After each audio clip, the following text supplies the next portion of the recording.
Welcome back. Assalamu alaikum. First of all, Sheikh Mohammad. And it's really pleasure and honor to have you with us in Good Morning Kuwait. The pleasure is mine and to be with you. Alhamdulillah, may Allah subhanahu wa ta'ala accept from us our good deeds. Inshallah. So on the anniversary of the Prophet's birthday, what is the most prominent thing we can remember from his great biography? Yes, thank you for your question. First of all, Bismillah ar-Rahman ar-Rahim, in the name of Allah, the most gracious, the most merciful, and we send salutation upon Prophet Muhammad, peace be upon him, and all those who follow his footsteps till the day of judgment. Now, very important question, but also I would like to address to our brothers and sisters, dear viewers, about a little bit about the birth of the Prophet, peace be upon him. Now, if we ask the question, first of all, back then, at that time, do they have a birth certificate? Exactly. Do they have hospitals? No. Do they have, the inpatient and outpatient? Exactly. So how do we actually determine the birth of the Prophet, peace be upon him? Long story short, and then I will come to the detail. Specifically, no one knows when he was born. Yeah. Before, people they don't used to write the dates. Exactly. No year, nothing, but they do have the month, Muharram, Rabi' al-Awwal, Rabi' al-Thani, and things like that. Now, so the months known, years are not known. Years only known when, for example, there's an incident takes place. Jazakallah, thank you very much. So, for example, the incident of, in Arabic we say Am al-Fil, the year of elephant. Exactly. Now, it's known to the Muslim people that, Abraha, the king in the Yemen, he didn't like people going to Mecca and doing the pilgrimage, even before Islam. The Arabs, the pagans, used to circulate around the Kaaba doing their rituals. He didn't like it. He wants people to come all the way at his place to Habasha and Yemen. and worship and do the ritual there because it will help the economy and a lot of other things. So he decided to come and destroy the Kaaba, whereas in Mecca, right? He took big elephants and some of the armies and going to destroy the Kaaba. Long story short, once he reached there, he wants to destroy the Kaaba. The elephants stopped. They couldn't move by Allah's will. And then Allah Almighty sent small birds in their mouth. There is small Tayran Ababil in the Quran is mentioned. So Allah Almighty sent these birds in their mouth a small stone and with both legs another stones. The folk of the birds came over them and threw these small stones. What the small stone can do, but it's Allah's will. They came down, hijaratin min sijil. It came like a fire on these and destroyed the whole army. Now, end of the story, the army couldn't destroy the Kaaba, but it was known in the Arabian Peninsula that year is the Am al-Fil. Am al-Fil, Now, Prophet, peace be upon him, was born on the same year, Am al-Fil. But again, when he was born, he was just a child named Muhammad, son of Abdullah. No specific, nothing unique about him. So he grew up as a normal kid, then a teenager, then a young man, then he got married. But throughout his life, he was a nice person, never drank alcohol, never did anything wrong in his life, no idol worship. He was clean, pure, growing up until he got married to Sayyidah Khadija, all the way until the year 40 years. At the year of 40, when he received the revelation and he became a prophet, now people start talking about him. So they go back now, going backward. Okay, let's how he was a teenager. He was a good Sadiq al-Amin, a truthworthy and honest person. And until they said, oh, he was born in Am al-Fil.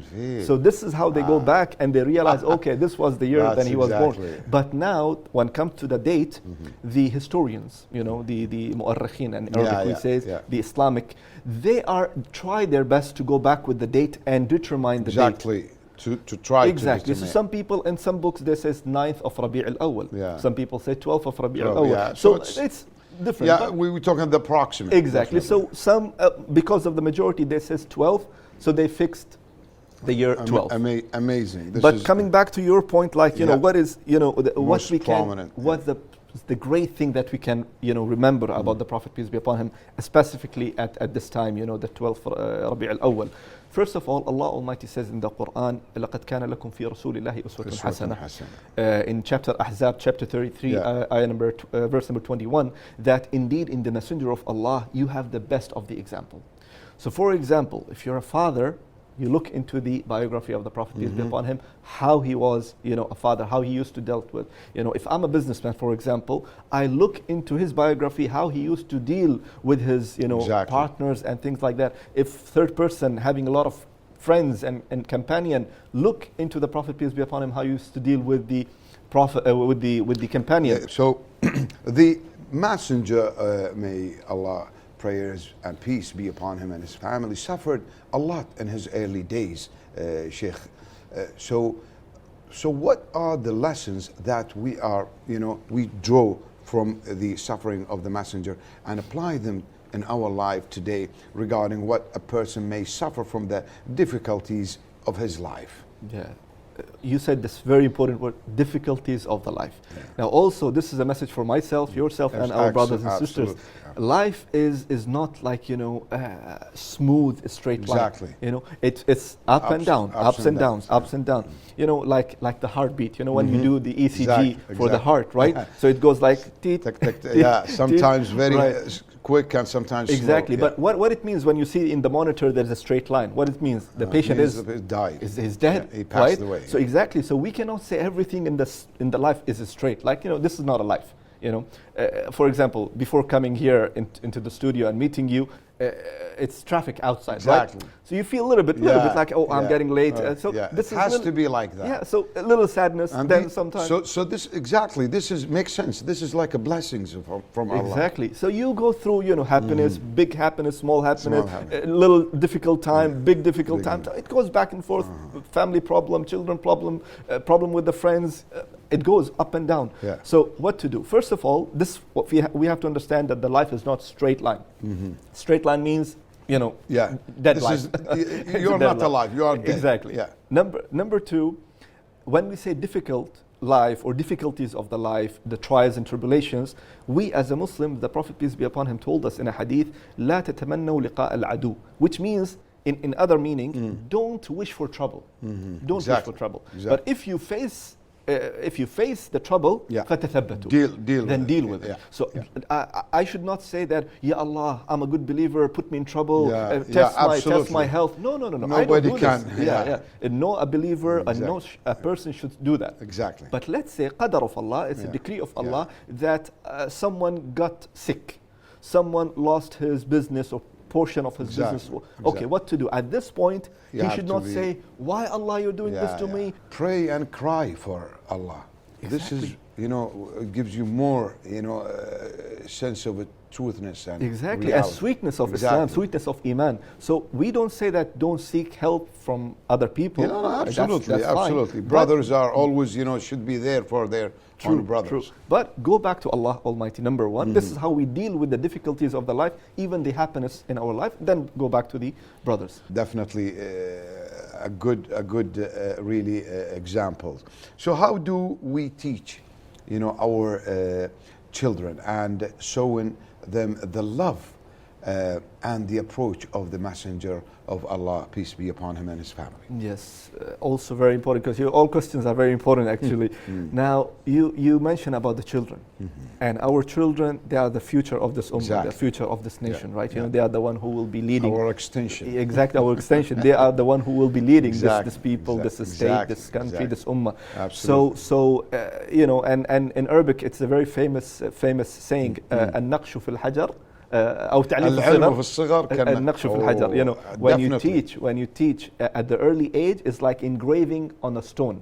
And everyone knows now, if you have engraved in stone, no matter what, you keep the stone in the desert or under the water or where you have the engrave, whatever you have written on that stone, it will be there. Exactly. So same thing, we have to teach our children about the Prophet. We have to talk.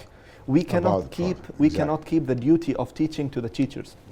This is, honestly, I'll address this to our brothers and sisters, to parents, that we think that when we take our children to the schools and we take them to the Islamic maybe class or something like that, it's more than enough. No.